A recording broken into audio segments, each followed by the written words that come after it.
विद्यार्थी मित्रांनो नमस्कार.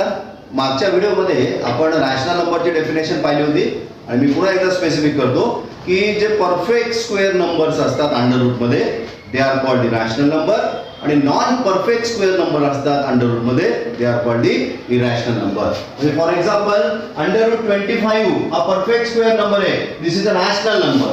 Under root 3 it is a non perfect square number, हा आहे इरॅशनल नंबर. आता आपल्याला हे माहिती आहे की it is denoted by p bye q, rational number is denoted by p bye q आणि जे नॉन टर्मिनेटिंग रिकरिंग नंबर आहेत ते पण रॅशनल नंबर आहेत. मग मी आता हा एक नंबर लिहितो 0.878787 अँड सो ऑन. हा नॉन टर्मिनेटिंग आणि रिकरिंग नंबर आहे, so it is a rational number. मला याला असं लिहिता येतं 0.87 बार. जेवढ्या संख्येवर बार असतं तेवढी संख्या रिपीट होते. मग या नंबरला मला p by q च्या फॉर्मेशन मध्ये लिहायचे. मग आपण एक छोटीशी प्रक्रिया करूया. So I just denote x is equal to 0.87 bar. That means 0.878787 and so on. आता किती नंबर रिपीट झाले? 2 नंबर रिपीट झाले. मग या x ला मी 100 ने गुणतो. 3 नंबर जर रिपीट झाले असतील multiply by 1000.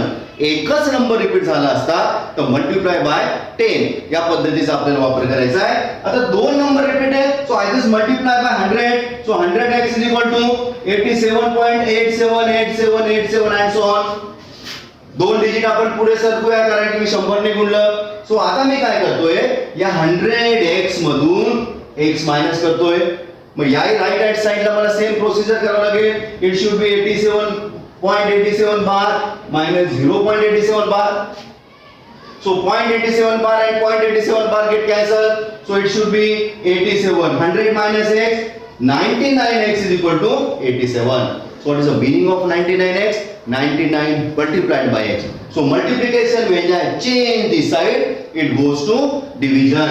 So x is equal to 87 by 99. म्हणजे 0.87 बार हा जो रिकरिंग नंबर होता त्याचं कन्वर्शन p by q मध्ये काय झालंय 87 by 99. थँक्यू.